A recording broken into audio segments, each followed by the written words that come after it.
Assalamu alaikum ji dear students. I hope you all are well and enjoying your studies.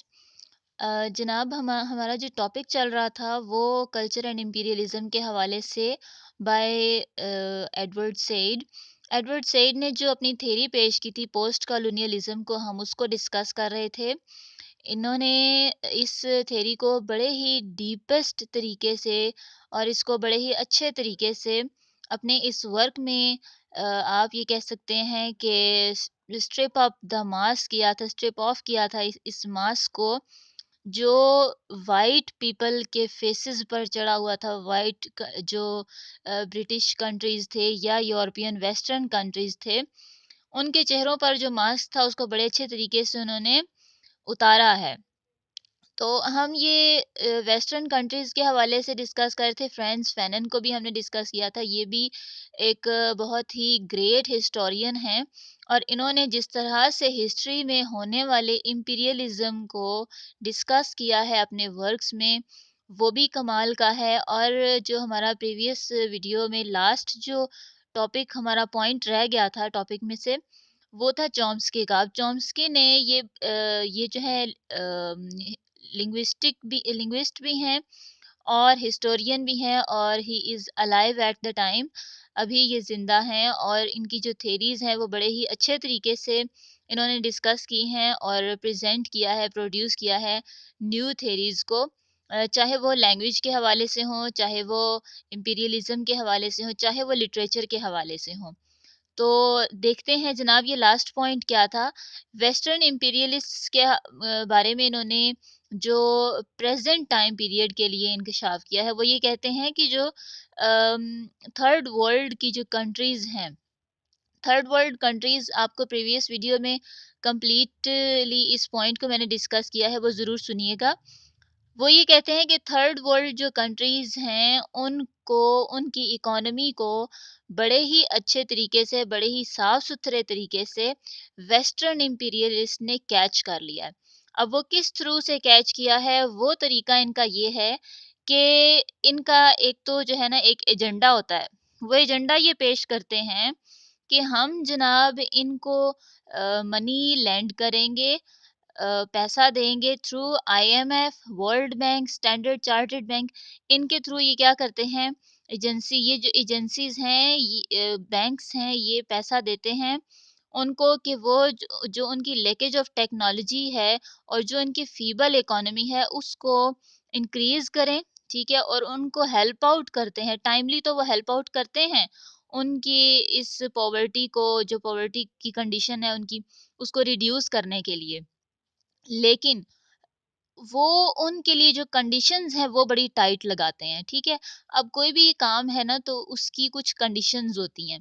Conditions इस तरह से होती हैं कि जनाब आप ये करेंगे तो आपको इसका ये बेनिफिट होगा, या अगर आप ये करना चाहते हैं तो आपको इसका बेनिफिट हो सकता है। ठीक है, तो ये जो है कंडीशंस होती हैं और कंडीशंस एक्चुअली रिस्ट्रिक्शंस की फॉर्म में होती हैं ये।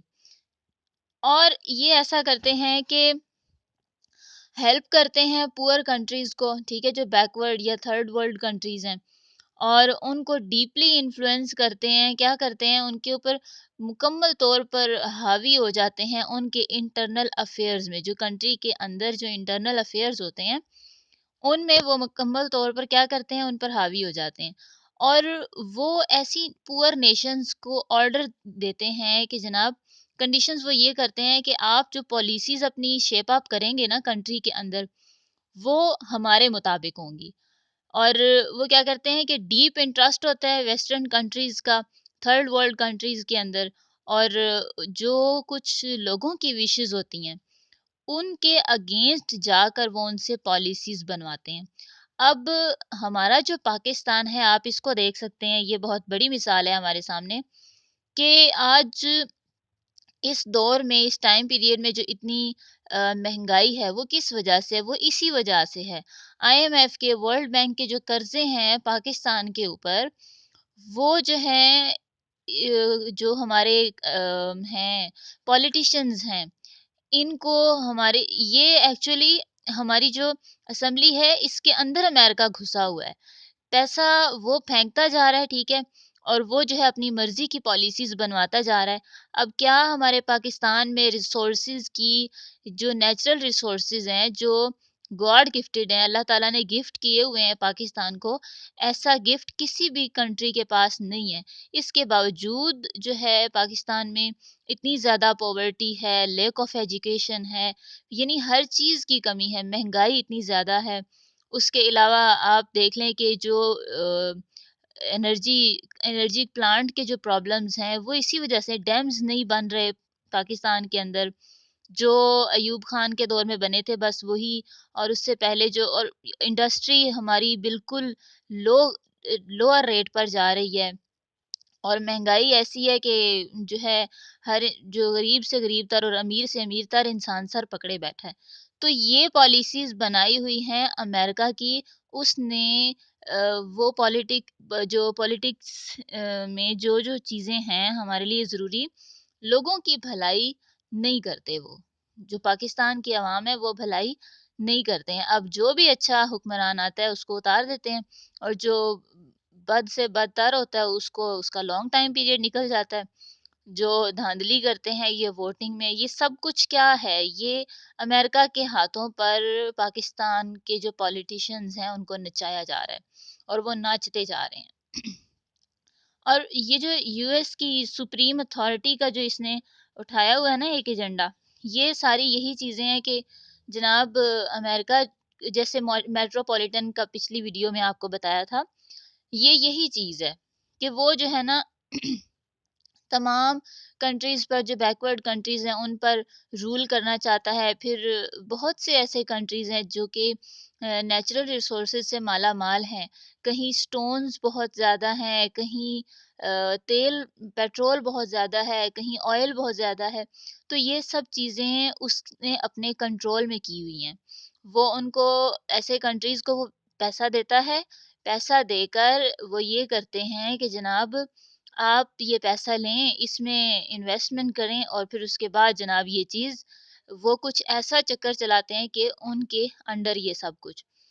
तो ये जनाब चीज़ है सारी कहानी। कल्चर को हम थोड़ा-सा डिस्कस कर लेते हैं, थोड़ा-सा रिव्यू देती हूँ उसका आपका, कि कल्चर जो है ना, वो एक टूल बनाया हुआ है, ठीक है? किसके हाथों में? वो पावरफुल जो कंट्रीज़ हैं, उनके हैंड्स में ये एक टूल है, ठीक है? जनाब कल्चर को वो जो है ना चेंज कर देते हैं। 2 तरह से करते हैं कि जनाब हमारा जो कल्चर है वो तो बड़ा ही अच्छा है, ब्राइट है, और हमारा कल्चर बहुत ही ज़्यादा ईज़ी है, और इस कल्चर को अडॉप्ट करना बड़ा ही ईज़ी है, इसमें बड़ी आसानियाँ हैं, ऐसे है, वैसे। तो वो ये करते हैं कि और आपके जो कल्चर को बुरा कहकर अपना कल्चर वहाँ पर डेवलप करते हैं, और ये कहा जाता है कि जो बैड कल्चर है उसको वैनिश कर दिया जाना चाहिए। दे दे जो वो कहते हैं कि कोई सर्टेनिटी नहीं है, कोई फाउंडेशन नहीं है आपके कल्चर की, आपकी सोसाइटी की। उसके बाद बिलीव्स की बात करते हैं कि कोई बिलीव नहीं है यहाँ पर, कोई होप नहीं है, कोई प्रोग्रेस नहीं हो रही है। तो हम जनाब, हमारा तो स्ट्रेट फॉरवर्ड जो है एक कल्चर है, तो इसको जनाब अडॉप्ट करना बड़ा ही आसान है। हमारा रिलीजन बड़ा अच्छा है। जैसे हमने एक बुक कम्युनिटी में देखा था, थिंग्स फॉल अपार्ट में, कि रिलीजन को उन्होंने कैसे वैनिश किया था, उनके रिलीजन को ख़त्म करके। हार्ट ऑफ डार्कनेस में हमने क्या चीज़ देखी थी कि किस तरह से वो उन पर हर तरह से उनकी ज़िंदगियों तक पर जो है ना एक इन्फ्लुएंस था वाइट पीपल का, ठीक है? वो बड़ा ही ग्रेट मान रहे थे, कर्ड्स ने जो कुछ वहाँ किया, ये सब कुछ इम्पीरियलिज़्म कल्चर के हवाले से है, ठीक है? ये इम्पीरियलिज़्म कल्चर के थ्रू इन्होंने फैलाई है। तो being a professor of comparative literature, अगर हम एडवर्ड सेड को देखते हैं, तो उन्होंने अपनी एंटायर प्रोफेशनल लाइफ जो है ना वो डिवोट कर दी उन्होंने लिटरेचर को पढ़ाते पढ़ाते, टीचिंग करते करते। और उनका जो आउटलुक है वो था influenced by the colonial system of the English man. English लोगों की जो कॉलोनियल सिस्टम की जो एक उनके ऊपर एक इन्फ्लुएंस आ गया था, उसके बारे में उन्होंने बहुत कुछ लिखा है। यही वजह है कि it became his habit to expose and draw the imperialistic implications in the stories. अपनी जो जितना भी उन्होंने वर्क लिखा उन सारी की सारी स्टोरी किस पर बेस कर रही है, इम्पीरियलिस्टिक इम्प्लीकेशंस पर।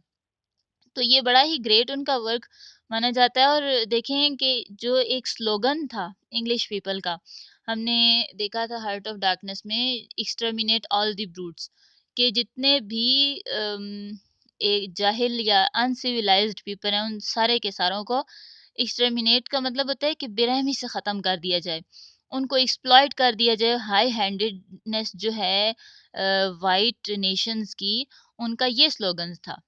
तो इम्पीरियलिज्म जो है ना, वो जो है ना सैड ने बड़े अच्छे तरीके से पिन पॉइंट की है इस वर्क में, कि domination of the western countries उसने शो की है on the distant territories of Asia and Africa. ठीक है, कि एशिया और अफ्रीका की जितनी भी डिस्टेंट टेरिटरीज थी, डिस्टेंट टेरिटरीज ये होती हैं कि थोड़े फासले पर जो इलाके थे, कंट्रीज थे, उन पर जो है उन वो डोमिनेंट हो गए थे। और फिर किस लिए वो डोमिनेंट हुए थे, किस लिए उन्होंने ये सब किया था, for for capturing there natural resources and raw material. वो रॉ मटेरियल वहां से लेते थे, रॉ मटेरियल जो है वो कैप्चर कर लेते थे, ले जाते थे वहां से अपनी इंडस्ट्री को बूस्ट अप करने के लिए। नेचुरल रिसोर्सेज इसीलिए ले जाते थे वो, अपनी इंडस्ट्री को बूस्ट अप करने के लिए, और जिसके थ्रू उनके जो लोग हैं, उनकी अपनी जो पब्लिक है, अवाम, वो अमीर हुए और वहाँ पर खुशहाली आई, प्रॉस्पेरिटी आई। जबकि यहाँ लीकेज ऑफ टेक्नोलॉजी की वजह से क्या हुआ, पैसा दिया और अपना गुलाम बना लिया, और जो नेचुरल रिसोर्सेज थे वो लेकर वहाँ से चले गए। और हमारे जो कंट्रीज थे, इनके पास लीकेज ऑफ टेक्नोलॉजी थी, इनके पास मशीनरी नहीं थी, हाई जो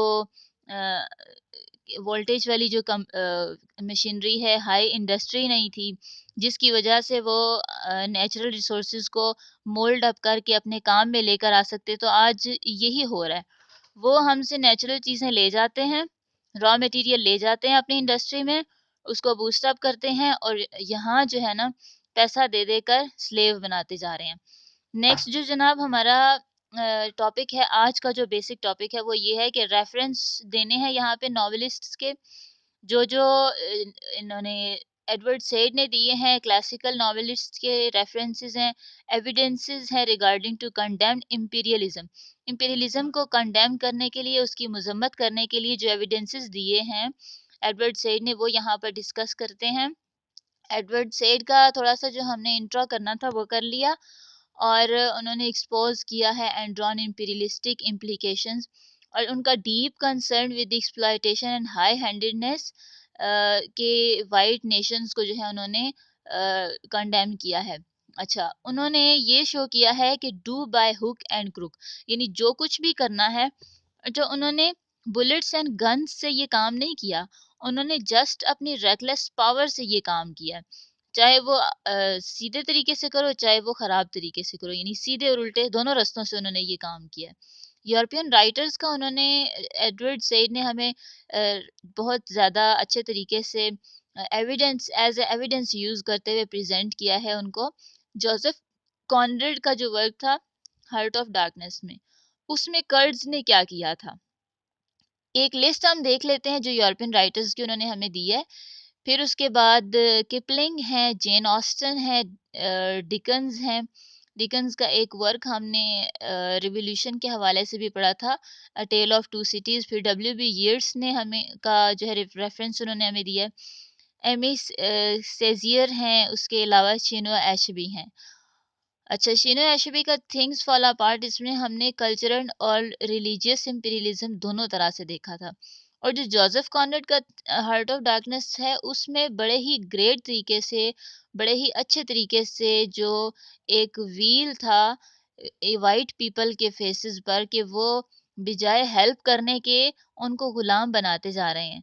तो ये चीज़ जो है बड़े अच्छे तरीके से इस नॉवेल में डिस्कस हुई है। सैड का ये कहना है, उनका ये बिलीफ है एडवर्ड सैड का, वो ये कहते हैं कि novel can serve best source of strip off the mask of imperialistic attitude, कि ये जो एटीट्यूड है ना इनका, ये हार्ट ऑफ के एक नॉवेल के थ्रू, नॉवेल जो है एक बहुत ही ग्रेट सोर्स है किस चीज़ का, इम्पीरियलिस्टिक एटीट्यूड जो है ना उसको एक्सपोज करने का। कि वो सामने जो उनके चेहरों पे एक मास्क है वो उतर के सामने आ गया है। सैड ये कहते हैं the difference between the modern imperialists and the Romans is that Romans were there just for loot. जो रोमन्स वहाँ पर क्या रोमन्स ने भी यही किया था कि वो जो है उन्होंने इंपीरियलिज्म फैलाई थी कि क्या वो तो लूटिंग कर रहे थे, लूट रहे थे लोगों को वहाँ पर, ठीक है? दे वर जस्ट स्टीलिंग, वहाँ पर चोरी हो रही थी, लूट-मार हो रही थी। लेकिन जो मॉडर्न इंपीरियलिस्ट है, वो एक आइडिया के साथ आता है किसी भी जगह पर, ठीक है? But the English go there with an idea. English people ने क्या किया, एक आइडिया के जो है ना लेकर वहां पर जाता है। अब ये आपको जो है बड़े अच्छे तरीके से नजर आया होगा जोसेफ कॉनरेड की हार्ट ऑफ डार्कनेस में। फिर उसके बाद हम हमारी आंखों देखी जो एक चीज है वो है सब कॉन्टिनेंट में इन्होंने क्या किया। सब कॉन्टिनेंट जब एक सेपरेट एक इंडिया और पाकिस्तान सेपरेट जब हो गए तो वहाँ इन्होंने कश्मीर का मसला छोड़ दिया बीच में, और आज वो 70 इयर्स के बाद भी सॉल्व होने पर नहीं आ रहा और ना ही ये कभी वो सॉल्व करेंगे। अब अमेरिका यही कुछ कर रहा है, वहाँ इंडिया को फंसाया हुआ है उसने कश्मीर के साथ, ठीक है? कश्मीर कब्जे में किया है, वहाँ पर जो कुछ हो रहा है।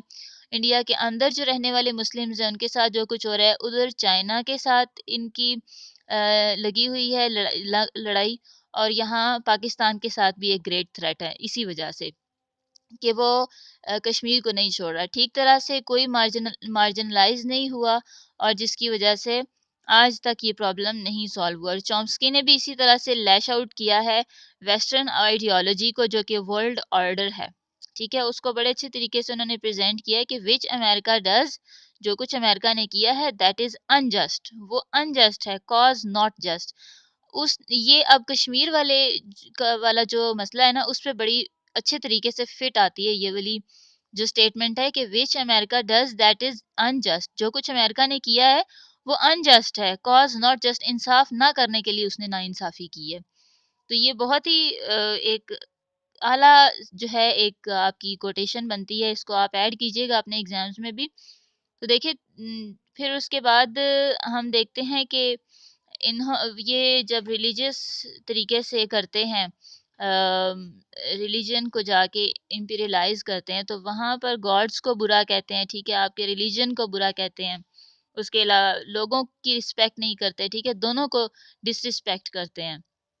और उन्होंने बस ये एक रखा हुआ था कि इनका स्लोगन था कि सिविलाइज करना है हमने अनसिविलाइज लोगों को, और उन्होंने हमेशा से टॉक अबाउट वेलफेयर स्टेट, हमेशा से स्टेट की वेलफेयर के लिए बात करते हैं। Wherever English people gone they spread their horror, do violation and destroyed the culture. Culture को तबाह उन्होंने किया, वायलेशन की, इस्तेहसाल किया लोगों के हुकूक का, हरर फैलाया, और they are civilizing the uncivilized people of Asia and Africa. यानी अफ्रीका और एशिया के लोगों को वो क्या कर रहे हैं, सिविलाइज कर रहे हैं। और उनका ये क्लेम था वेस्टर्न कंट्रीज का कि नेचुरली जो है ना, जो अफ्रीकन पीपल हैं या जो ब्लैक पीपल हैं, ब्राउन पीपल, ये क्या कर रहे हैं, नेचुरली क्रूअल और ब्रूट हैं। But actually they themselves are cruel and brute. They want to keep underdeveloped country, जो अंडर डेवलप्ड कंट्रीज हैं उनको पुअर ही वो रखना चाहते हैं। वो कभी भी नहीं चाहेंगे कि ये किसी पावर में आए।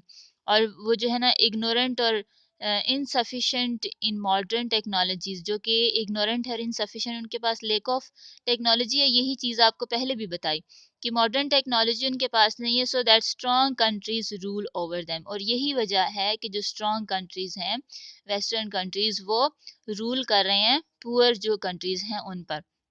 अब यहाँ एक और जो रेफरेंस है वो जेन ऑस्टन का है। जेन ऑस्टन जो हैं एक बहुत ही मानी हुई 17th सेंचुरी की नॉवेलिस्ट हैं, और उन्होंने मैन्सफील्ड पार्क में बड़े अच्छे तरीके से डिफाइन किया है इस चीज़ को।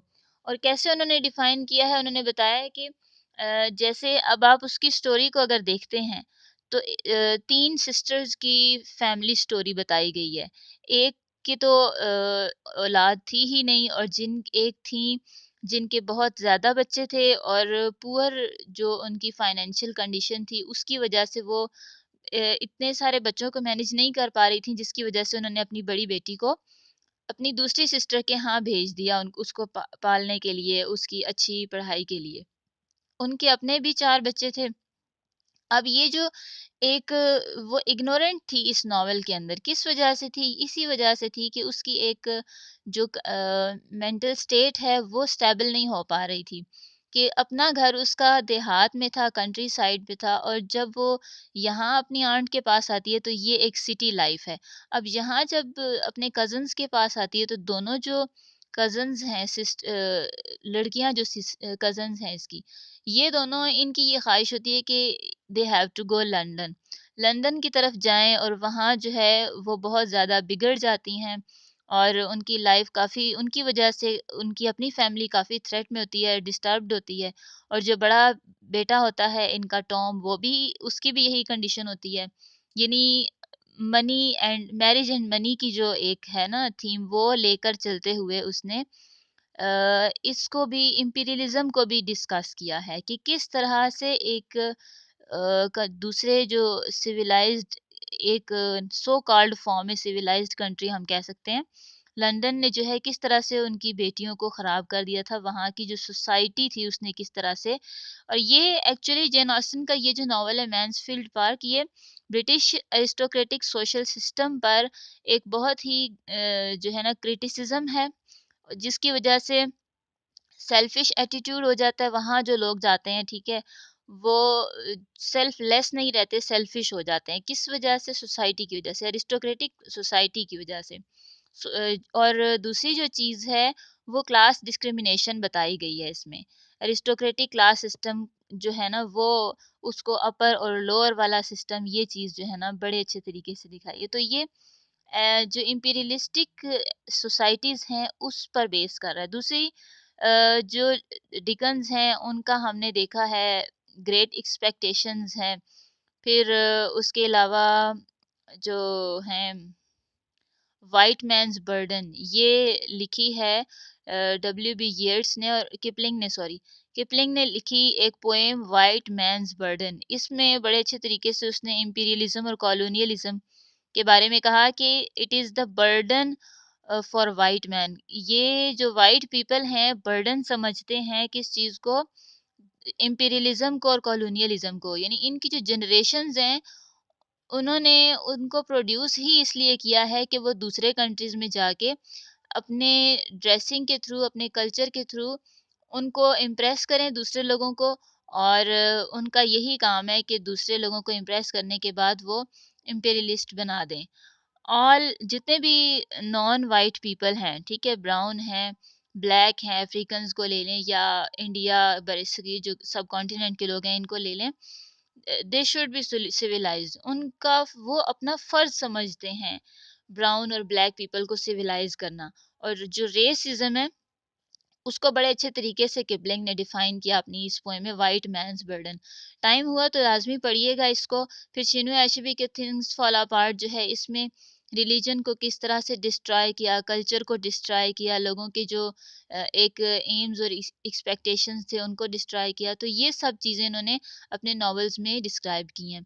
लास्ट में हम देखते हैं historians of English society. English society के जो हिस्टोरियंस थे उनमें जे.आर. सीले, डेविड लैंडर्स और फ्रेंड्स फैनन, इनकी तो कोटेशंस आपको बताई हैं। तो ये जो है ना मेन चीज़ें हैं इसमें, कि किस तरह से हिस्टोरियंस ने भी हिस्ट्री को देखते हुए, पढ़ते हुए अपने वर्क को लिखा है, कि इम्पीरियलिज्म का जो एक मास्क है वो अनवील किया गया है इनके वर्क में। तो होप सो कि आपको बड़ा बड़ा अच्छा से समझ आया होगा ये लेक्चर। तो एंड में हम इस सारी डिस्कशन को सम अप करते हैं तो हमें यही समझ आती है कि एडवर्ड सईद ने बड़ी ब्यूटीफुली हैंडल किया है theme of culture and imperialism को।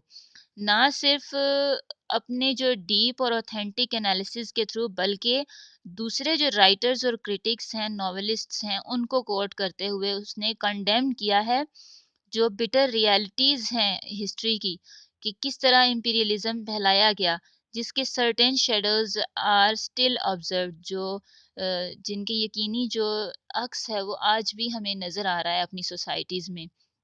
और इसको जो है ना realized by the world in a different form, और दुनिया के सामने इसको डिफरेंट तरीके से पेश किया जाता है, लेकिन उनका जो अपना मकसद होता है वो कुछ और होता है। तो ये था जनाब रेफ़रेंस नॉवेलिस्ट के, क्लासिकल नॉवेलिस्ट के भी हमने कुछ रेफ़रेंसेस देखे हैं और जो कंडेम किया है सैड ने जिस तरीके से इम्पीरियलिज़्म को एविडेंसेस देते हुए, उनको भी हमने डिस्कस किया। होप सो आपको लेक्चर पसंद आया होगा, समझ भी आई होगी, होपफुली अंडरस्टैंड किया है आपने। चैनल को लाइक कीजिए, वीडियो को सब्सक्राइब कीजिए और चैनल को सब्सक्राइब कीजिए और शेयर भी कीजिए। बेल आइकन को लाज़मी प्रेस कीजिएगा, दुआओं में याद रखिएगा। मिलते हैं नेक्स्ट लेक्चर के साथ। अपने जो आपके कमेंट्स हैं, वो लाज़मी कमेंट बॉक्स में अपनी सजेशन का इज़हार किया करें। इससे पता चलता है कि आपको कितना समझ आया है, कितना सुना है। जो चीज़ आपको ना समझ आए, क्वेश्चन भी अपनी क्वेरी क्वेरी भी कमेंट बॉक्स में दे सकते हैं। Thank you so much. अल्लाह हाफ़िज़।